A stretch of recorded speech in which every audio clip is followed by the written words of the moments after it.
Então ali foram vistas por eles. O que eu aprendo aqui, irmão? Teve visão. Teve língua estranha e teve o quê? Visão, viram. Foram vistos. Viram. Teve a primeira visão. A primeira experiência de ver. Não só receberam, não só ficou cheio, mas viu. Foi visto. Teve visão. Viu o quê? Línguas como que de fogo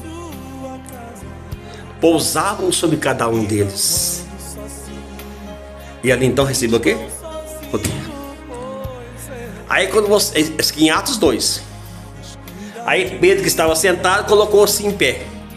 Ali Pedro começou a testemunhar em Jerusalém.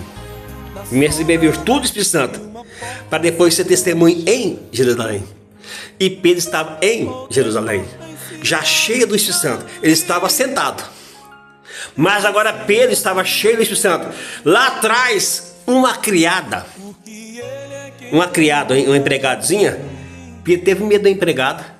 Você é um daqueles que andava com Jesus? Eu? Que isso? É você mesmo, viu? A sua fala te denuncia. Não está escrito? Ele teve medo da empregadinha, da menina. Mas ele não estava cheio do Espírito Santo. Ele negou Jesus porque ele não estava cheio do Espírito Santo.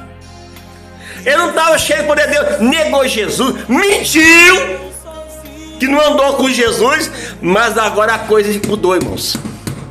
Agora era um Pedro revestido de poder. Pedro que estava sentado. Pedro colocou assim em pé.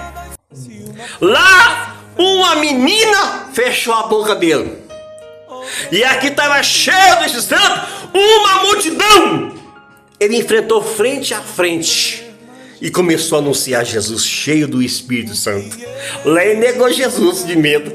Mas aqui quando estava cheio do Espírito Santo, pelo contrário, ele confessou Jesus, ele testemunhou Jesus, ele anunciou Jesus perante uma multidão. Ele não teve medo de uma multidão, porque estava cheio do Espírito Santo, cheio da unção, cheio do poder de Deus. E começou a pregar. Recebei virtude do Espírito Santo que advir sobre vós, ser-me-eis testemunho em Jerusalém. Aí Pedro agora em Jerusalém, cheio do Espírito Santo. Pedro começa a pregar. E Pedro prega. Pedro não fez nem apelo. Pedro não fez apelo não. Quem aqui quer aceitar Jesus? Ele não fez isso não. Sabe o que aconteceu?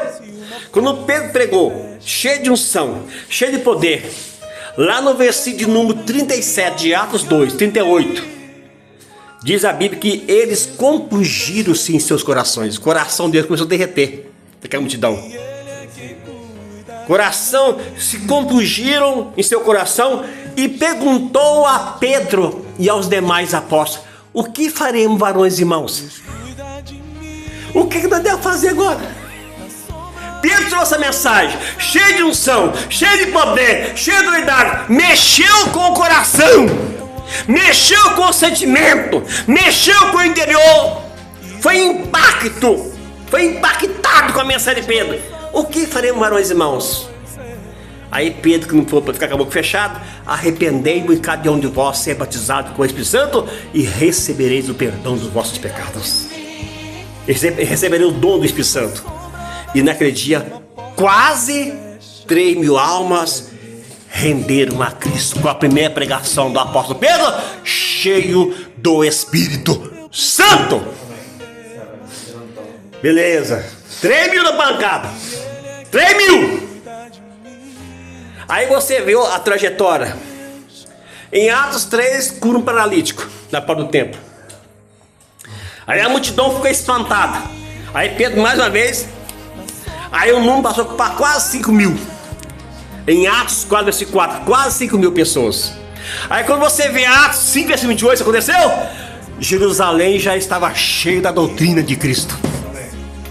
Encheu a cidade, pregou na cidade toda, cheio do Espírito Santo, cheio do poder de Deus. Jerusalém, ela foi evangelizada em pouco tempo. Mas tem um detalhe, irmão. Faltava a Judéia, Samaria e até os confins da terra. Jerusalém